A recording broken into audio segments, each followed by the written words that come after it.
vibra en la disco nunca va a bajar. La vida del party pa' mí es saquear. Es que ese party es fenomenal. Cuando tú bailas al bombo clap, la vibra en la disco nunca va a bajar. Yeah. La vida del party pa' mí es saquear. Es que ese party es fenomenal. Hay bomba clap, baby, baby, bomba clap. Como ese cuerpo como si fuera candy. Es cara de flow y no tiene ni Fendi. La más buena en la familia viene mi baby Kylie. Well, as I mentioned just briefly at the start of the episode, we're going to be doing things a little bit different than usual. Today's episode, I'm going to talk a little bit more about how I think you can be a good winning poker player, and my answers will definitely surprise most of you. Might not be the perfect person to answer this question, but since I've started playing poker, I've been a profitable player. But for now, we've got a hand to go over, so let's get right into the first hand of the session. We are currently playing six-handed as a couple of people have stepped away from the table. Under the gun decides to raise to $35. We look down at an ace-queen offsuit, and we have a pretty clear-cut raise. I go ahead and do just that. I 3-bet it here.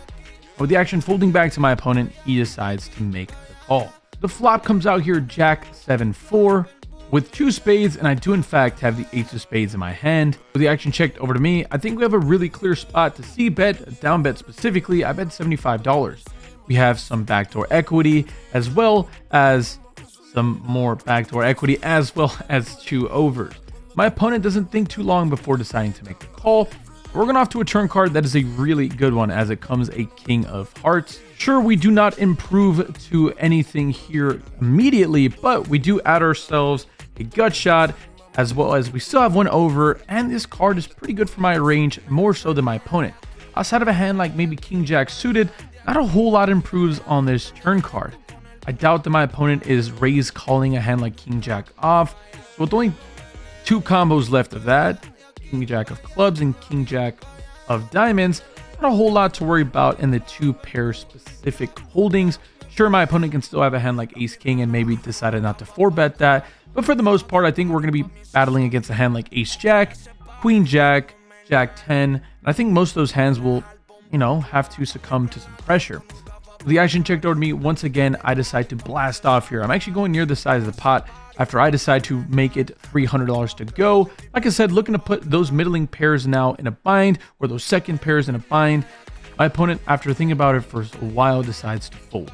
Obviously, the plan was to follow through there on the river if our opponent called. Again, I think my opponent is pretty clear-cut weighted, or capped, I should say, at just 1 pair if he calls the turn. All that being said, don't need to get all that nerdy. I'm pretty happy we decided to make that play there. Either way, we've got some more poker to go over, specifically more poker with actual videos. So let's throw it back to that normal stuff. Looking to capitalize on this momentum. In this next hand, under the gun limps for $10. The action's folded to me in the hijack, and we look down at king 10 offsuit. Not a good hand. I'm not here to defend it, but it is a Broadway holding. I'll be in position for at least most players in this hand. And why not raise? I make it $50 to go. The action folds to the button, who just calls. The limper calls as well. We're going 3 ways off to a flop. That comes queen 4-8 with 2 diamonds and a spade. Considering I don't have a diamond in my hand when the action checked over to me, I think c-betting would be outlandish, so I go ahead and check this, and the button luckily checks it over. We get to realize some equity by nature, or by virtue of a king of hearts coming on the turn. We improve the top pair here now. This is a great feeling, especially when the action is checked over to me. We have a clear delay c-bet here now that we improve the top pair. I make it $75 to go. Only the button calls, and we're going heads up to a river card that comes the deuce of hearts. Flush draws miss, straight draws missed, and a little bit of table talk happens where my opponent says that that's the perfect river for him. I don't know how to take this, but it does in fact throw me off my game. In real time, I end up deciding to throw out a value bet for 100. After the fact, I really don't like it. With the straight draws and flush draws, most of them that exist breaking, I think the best option here is to just check it over to my opponent. Allow my opponent to bluff with all of those missed cards. When I bet this river, I give my opponent a very easy situation to just fold. That, coupled with the fact that now if my opponent, raises me on this river, it's a harder time to call. The best thing to do on this river is just to play it as a check call. And I think in the long term, that's how I'll make the most money. I can get all my bluffs, or my opponents to make the bluffs. And again, it makes it less likely for me to get bluff raised if I bet and have to fold. Either way, in real time, I decide to bet 100, and my opponent does in fact raise to 300. Not very excited, but in real time, I think that I've really under-repped my hand. I didn't bet the flop. I make top pair on the turn and bet relatively small. And now on the river, after this table talk, I bet small and my opponent raises me. All of that is a beautiful way to ego trip yourself into calling on a river that just doesn't change anything, so I doubt that my opponent's bluffing all that often. But when I do make the call, our opponent does in fact show value. He has pocket aces, so really sneakily played from our opponent here. Absolutely destroyed us, but gotta tip your cap off when there is a time to do so. Slow played us, the hell, and we lost the hand. After the actions folded over to me, I find myself in the hijack and I decide to raise to $35 after I look down at 8-5 of diamonds. Fairly generous for opening ranges, but hey, we're here now. The action is folded into the button, who decides to 3-bet to $75. Well, this is super small when the action folds back to me. Obviously, against any reasonable size 3-bet we can fold, but against what is literally a min click, I think calling here and seeing what happens makes sense. I go ahead and do just that. The flop comes out 10-8-4 rainbow. We do flop ourselves some equity by virtue of the backdoor flush draw, and we do flop ourselves middle pair. The action is checked to my opponent, who bets for a massive sizing of 150. This should be alarm bells and red flags. It's really not likely for an opponent to ever be betting here with ace high or king highs. For the most part, against a pot size bet against most recreational or even novice opponents for that matter, for the most time, it's going to be an overpair. Something like aces, kings, queens, or jacks specifically. To be specific, mostly jacks and queens are going to go this big as they don't know how to react to turn cards that obviously are scary. In real time, I start telling myself that if I happen to bink an 8, a 5, or a diamond, we'll add equity or improve to the best hand and our opponent won't be able to fold. So with the action on me, I decide to make a little bit of a precarious call, but we have our reasons. We're going on to a turn card that comes a king of hearts. Not great, as it improves like the one hand or the two hands that my opponent can ever be bluffing with, which is ace, king, and king, queen probably. King, jack, obviously, if somehow my opponent is going crazy with that. Once again, I check it over to my opponent. It does bring a backdoor flush draw, not the one that I need. He checks it back. The river card comes the 4 of hearts, pairing the bottom card. Paired the card that just not the one we wanted. I check it over to my opponent, and he snap checks it back and exposes pocket queen. So definitely ranged him correctly, but that doesn't matter when you're still losing the pot and calling when you're behind. Either way, let's go for a walk and recenter ourselves. Okay, things not going too well to start off with. Not getting a lot of hands. A little card dead. The card deadness, coupled with that second hand with king 10, where we got a little bit destroyed there, has led for us to now lose a little bit, dunk it up. So I think we're down like 500 or 600 at this point. We're into the game for like 2100. So not looking too hot, but we found a way to battle back. I think, as we talked about at the beginning of the session, how do you make money professionally playing poker? Well, one thing you have to definitely do is play a little bit better, play tighter in some spots. There's always room for playing crazy. I would say if you guys want to play a little more, some suited hands that are a little speculative, honestly, playing them from the button is probably a good idea. Other couple of things that I would highly recommend we try here is, like I said, getting some table image, figure out what your table image is and kind of running with that. If people just think that you're likely to just punt off, just have it more times than not, if that makes sense. But we'll go more in depth, I think, as you guys will see at the end of the video. But a couple things that I want to point out for myself. Let's start getting some value hands. Let's try to not bluff too much unless the runouts allow for us to do so. And let's, I always say for every poker session that I play, I tell myself at the beginning of the session, I have two things are going to happen. I'm going to need to make a really big hero call, and I'm probably going to need to make a really big hero fold. So those are two things that usually happen in a session. If you play long enough, those two things will come up. Unless you're just sun running. Seems like we're not sun running today, so let's pick up some hands. If not, it'll be okay. But outside of that, it's not much more to talk about in this mid-session update. Game is pretty fun, as there is a couple of fun characters in the game, but in reality, not that good of a game. So don't need to do anything crazy. Don't need to reinvent the wheel. It's all about just playing solid, just playing straightforward poker. I think at this point we got to be better. And what I mean by that is, not playing 8-5 of diamonds out of position. So now that we got that out of the way, let's play some poker and build some pots and win some money. All right, coming back from that walk, we feel better, we feel refreshed, we are focused once again. Down a little bit on the session as things haven't gone in my way as we mentioned, but we are here to battle. With the action folded over to me on the button, I raise it up to $35 after I look down at ace queen off. The small blind makes a call, and the action on the big blind, he thinks about calling and then mentions that he should raise. I'm okay with him raising. If he wants to raise, then so be it. Play your game. He ends up deciding to do just that and raises to $85. With the action back over to me, I decide to 4-bet it to $225. The small blind folds and the big blind decides to call. All right, we're going heads up in a 4-bet pot. In position, luckily, that comes 9, 7, 3 with 2 diamonds and a spade. We look to make sure that we do, in fact, have the ace of diamonds, which is relatively important as we have some extra backdoor equity. When the action's checked over to me, I don't want to give up the reins on the hands just yet. We do have that backdoor as a fail-safe, and we also still have 2 overs, and we want to deny equity against a hand that we're still beating. I decide to c-bet for 100. Our opponent makes a call, and we're going off to a turn card that comes with 4 of clubs. With the action checked over to me, I think this is a pretty clear check it back. And the river card comes a 7 of diamonds. With the action on my opponent, he decides to bet $600, and there's a bunch of really fun table talk, so let's listen in. I feel bad doing it, but I got to. I got to. What is that? One guy bets, another guy raises, I'm already all in. One guy shows Jack 9, throws it out, and the guy calls to King Queen, right? The other guy wanted Queen beats off. They kicked me out of here. I cut the guy out really bad. They kicked me out. What do you got, brother? What do you got? The river was crucial. I got banned for Crucial. Like 4 or 5 months. I remember. It's an excellent bet. Oh my god, the knots, bro. She's focusing on my knots. And he didn't get all my money. Such a good bet. Your mistake was at the 100, bro. Think so? You bet me 100, you gave me an extra card. And then he bets into the other river. Ace is no good? What is an ace?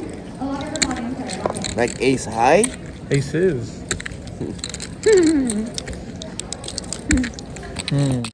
In my head, I'm thinking of so many different things. I'm trying to get a read off my opponent, and he's actually giving me a lot to work with. He's responding to my questions, saying that river changed a lot. I don't know. What would you guys do here? Pause the video and let me know. Are you calling? Are you folding? And why would you do which? Okay, so after all of that, I go deep into the tank. The one thing that's obviously really important is that I have the ace of diamonds, which makes it very unlikely for my opponent to be betting this river with the nut flush draw, or the nut flush, I should say, because I'm blocking that. That doesn't go to say that there's no chance that my opponent can have a hand like king, queen of diamonds, because I don't block that hand. But again, it's just less likely. And for going a pot-sized bet on the river, I'm even more curious. What the heck does my opponent have? Does he have a hand like tens, jacks, queens? I don't know. I block queens. Does a hand like tens or jacks just bomb it on this river? I really don't know. And one thing that you guys know very well is curiosity will always prevail itself when it comes to my strategy in my poker game. And that in fact does happen. After a long tank, I decide to make the massive hero call here in a big pot, $600. Let me see it. Our opponent is hesitant to show. He says, "You're good." I flip over my hand and it is in fact good. Oh my gosh. Unbelievable turn of events there. Really, really tough spot my opponent put me on. Gotta give him mad respect and credit for it, as not a lot of people are going to be bluffing, but this specific opponent was in fact doing just that. He actually chose ace jack of clubs there, so he was bluffing with a worse ace high. That was definitely something that crossed my mind, is there was maybe a chance he was bluffing with a hand like ace king, but I thought that it had just enough showdown for him to check it back. Either way, a massive hero call working out in my favor, and happy that the result went the way it did. Quite a bit to talk about in this hand, so let's get ready to rumble. The action folds to me in early position, and I look down at ace king offsuit. I decided to raise it up to $35.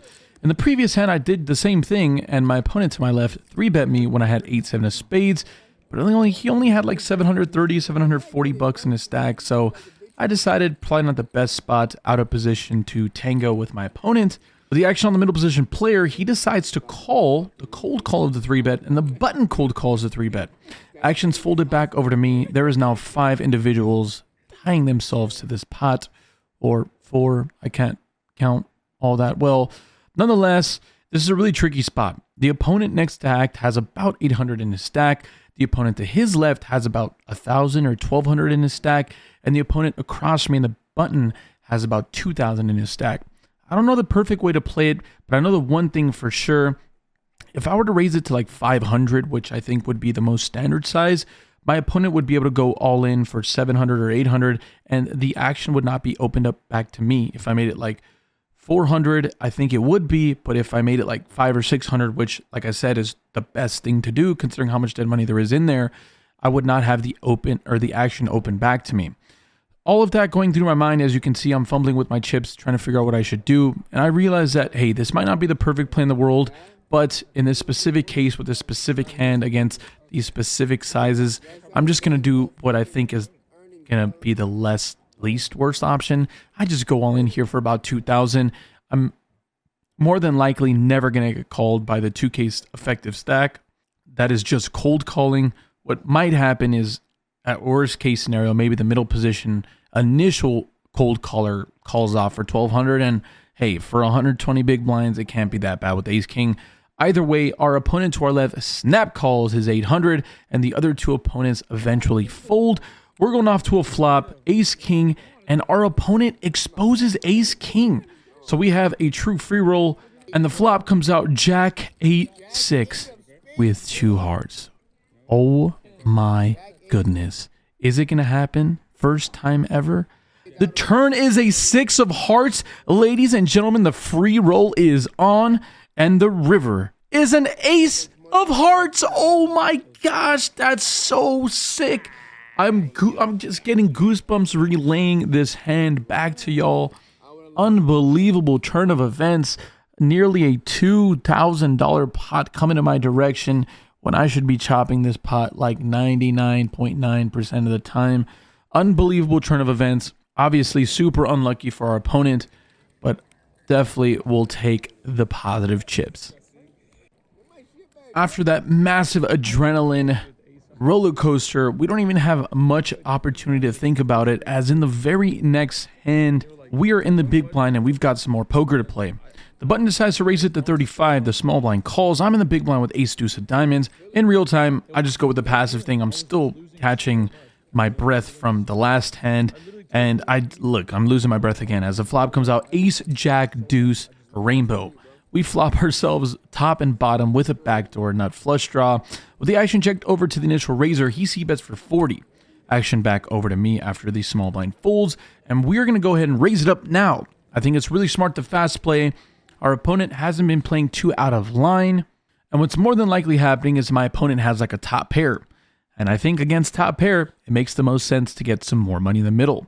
I race to 120, my opponent calls. The turn card comes out the king of hearts. Not the best card in the world, as now ace king beats us, and a hand like ace jack was already ahead. But one thing you will ever find out here is that Kieran, not too afraid of monsters in the closet. So I'm going to go ahead and bet once again for value for $250. Again, going pretty big here, but at the end of the day, my main goal here is to build a pot. We flop 2 pair against who I perceive to be somebody that's on the tighter side that could definitely have a big ace that we're still ahead of.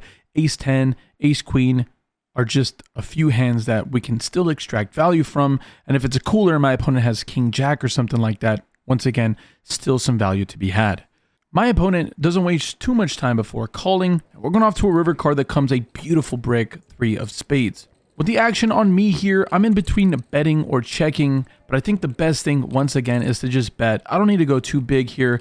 Once again, I'm looking to get called by mostly 1 pair holdings, as we mentioned before, top pair type holdings, and I don't think against a pot size bet my opponent's going to call.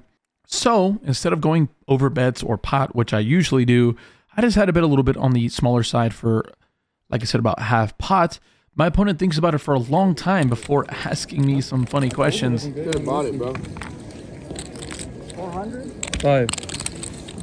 Do we have a set of deuces? Oh my god. Ace high. Are you net rolling? A set of deuces? Oh man. What's your heart rate at? Probably like in the middle. 130, 120? Oh, I should have just pulled it. Don't leave. Stay 30 more minutes. I go from betting for value to being scared I'm getting nit rolled. I hope I don't need deuces to be good. He eventually decides to fold. I show him the deuce of diamonds, and our opponent seems disgusted with the situation. Either way, happy to take yet another pot down. I really wondered, did my opponent somehow fold ace-jack or ace-king? I guess I was value-owning myself and got a better hand to fold maybe? I don't know. Once again, the craziness and the shenanigans are not stopping. As the cutoff makes it 35, the button and the small blind call.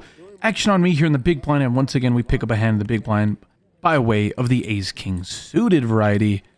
Big slick. What about a big raise? I make it $150 to go.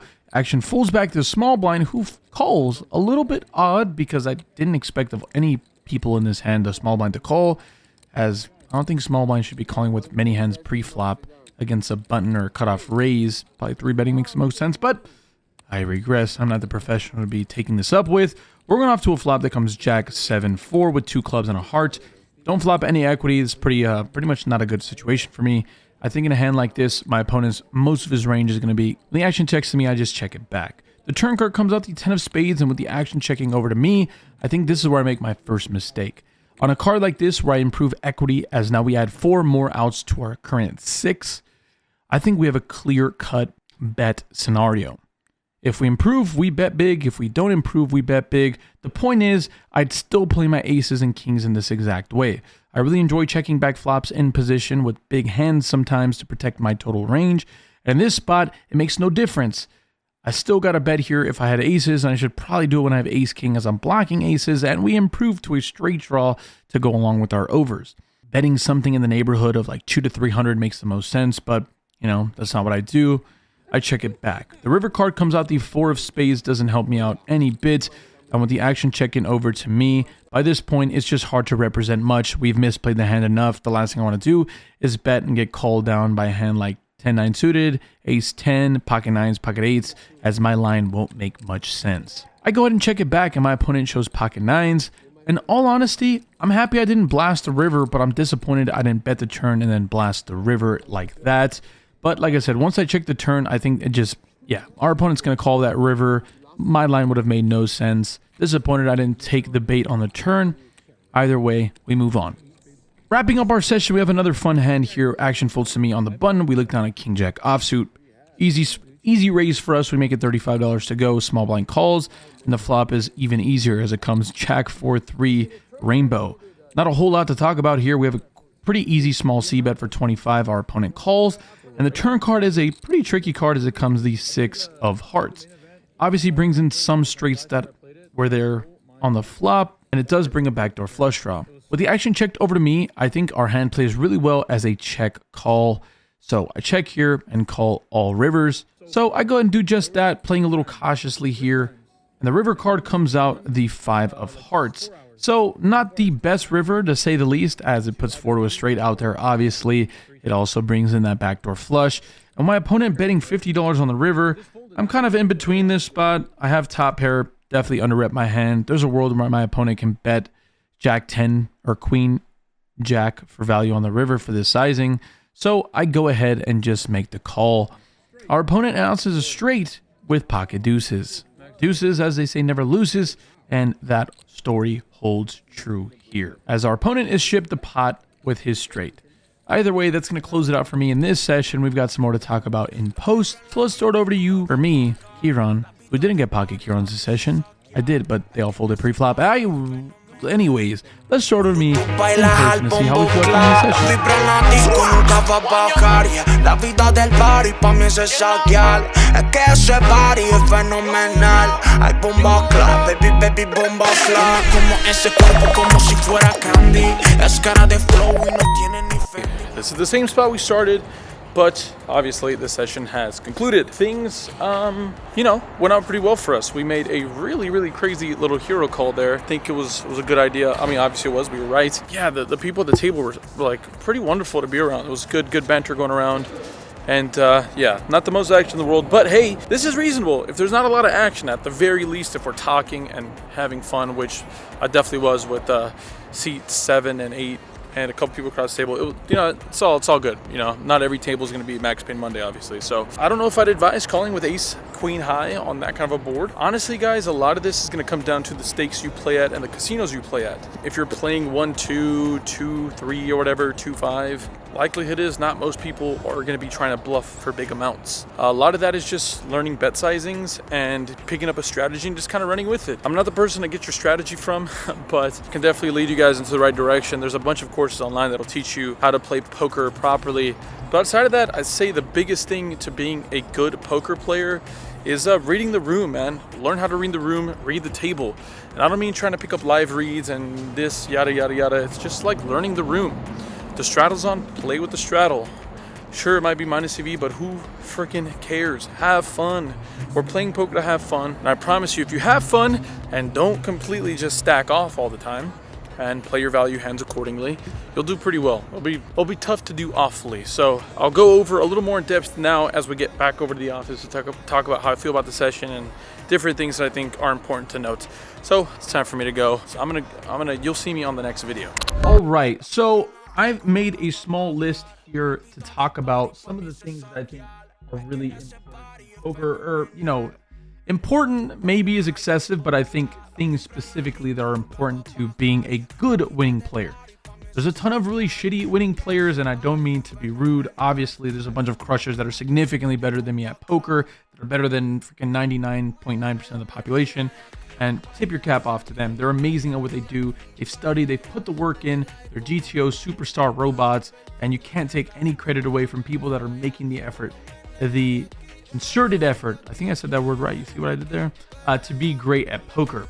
Moving that aside, the really important thing that I think we have to realize is being a shitty winner sucks. It just does. Like going to a table and putting your headphones on and your sunglasses and your hoodies up, you just look like a goofball. And like, you know, no offense, I think we've all been there. I've pretended to be that guy and thought that somehow that was pivotal to me being a winning player. And in reality, it's just not. You look like a complete asshole. It's super standoffish, and for people that are there to have fun, you just look like a jerk off, and I wouldn't want to have fun with you. And those players, even at that time when I was that guy, they're not fun to be around. Why the hell would I want to be around me if I'm acting that way? Learn how to be a good winner. Give action where it needs to be given. Obviously, I'm not asking you or telling you that you should donk it up like you've seen myself do, as yeah, you're not going to make money in poker doing that. But I think having a strategy and following it is really important. That would be my second bullet point, I guess I should say. Whatever your strategy is, have a strategy and really lock in with it. Obviously, we did some things incorrectly in today's session, like that 8-5 diamonds hand. But that ace-queen hand, we used table talk in our benefit. We used our image in our benefit. And we were able to capitalize on what I think was a clear-cut mistake for my opponent. All of that to be said, there's still a lot of growth within my personal game, and I think you can find your own game, and that ties in really well with my third point. You should study, make the effort to grow in the game of poker. There's a really simple rule here. For every hour you play in poker, I think at the very least, you should match that hour off the felt studying. Again, my point here isn't to tell you to be some kind of GTO robot, because, you know, maybe that's not for everyone, but study, go over spots, play online, take down the hands, talk to a coach. There's a lot of really talented poker players out there that are just honestly undercharging for their value. They bring you a lot of value. They'll help you win in poker, and specifically in the cash game world where you can win like 70% of the time at what people call is like 5 to 7 big blinds an hour. Let me be honest with you guys. For most stakes under 510, so 2-5 or 1-2, 1-3, or even some 510s in some parts of the world, or specifically some parts in America, I'm going to break this to you guys. You can win significantly more than that per hour. I know everybody says, oh, even the best win like 10 big blinds, 7 big blinds. Honestly, guys, in some of the games that still exists out there, poker is still flourishing. It's still growing. You can win significantly more than that an hour. And yeah, I've seen it firsthand. It's happened to me firsthand. I know friends that do better than that. So it's not just this like whole, you know, we're making 5 big blinds an hour, like blah, blah, blah. Like there's significantly space to grow within the game and to do better than that. It's just about how you handle yourself, honestly, off the felt. Are you practicing? Are you studying? Are you making the effort to get better?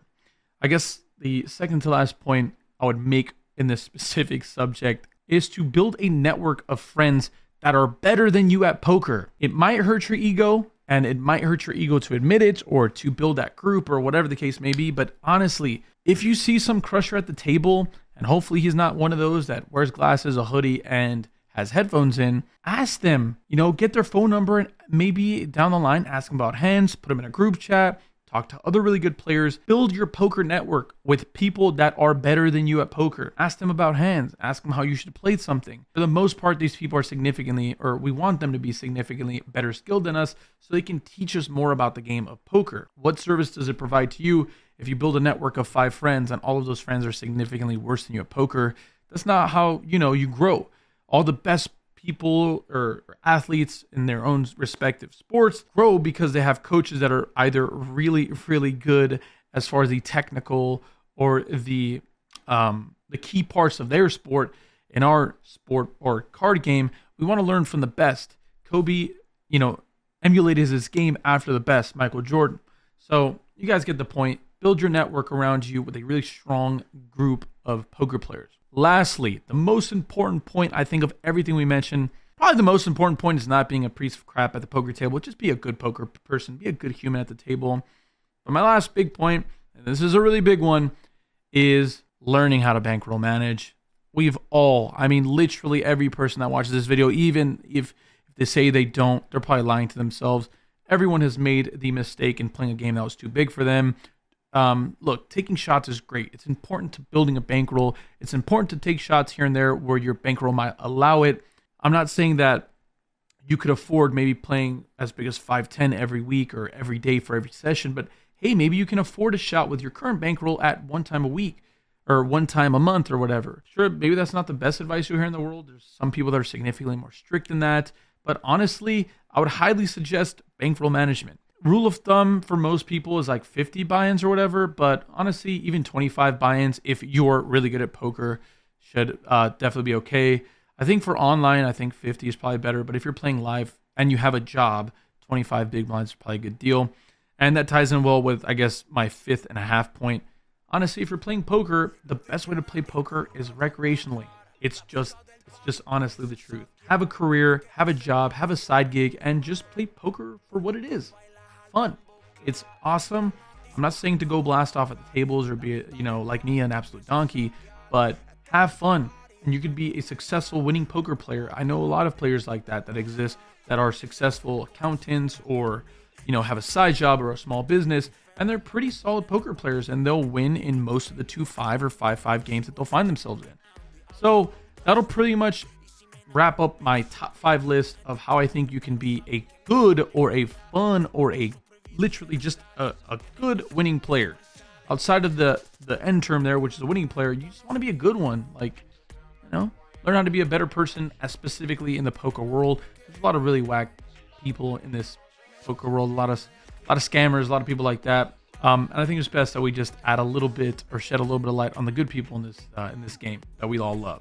So all of that being said, that's going to wrap up today's session. I appreciate you all for watching. I know this video was long-winded, and I hope you guys enjoyed this little section here, trying to switch things up and do things that I think are important to helping and educating my lovely audience. So shout out to every one of you in the C2B familia. If you made it to this point of the video, please, by gosh, do me a favor and drop a like down below. Leave me a comment what you think about my top 5 list, if I was missing anything really important.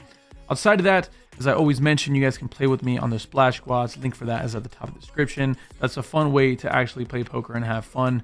And you'll more than likely see me on the table splashing it up. I play pretty small stakes on there anyways. But beyond that, WSOP giveaway, you guys should know most of the information. If you don't, if you're interested in coming out to the World Series of Poker and playing a bracelet event, staying here and getting a fly out all on my own dime, I pay for it completely. It's very simple. There's 2 ways to enter. Send over a 60 to 90 second long video to my email, which will be right here at c2bpoker@gmail.com, letting me know why I should pick you. It's literally that easy. Furthermore, a second way to enter, so you can even enter twice, is by being a member of the channel. I think it costs like $5. I don't know, like $5 or something. It's a pretty small investment to see all of my poker content come out live significantly before the release date. There's a bunch of other perks. I give random free rolls and stuff like that. So you guys can do that as well. When you become a member, there'll be a raffle in the month of March to get on the opportunity to go to Vegas. Again, the same WSP giveaway, I'm just doing it twice. Either way, that brings us to the end of this super long video. Thank you so much for watching. Hope you guys have a lovely day. Stay happy, stay healthy, and more importantly, do me a favor. I'm gonna go to the tables, y'all. Deuces.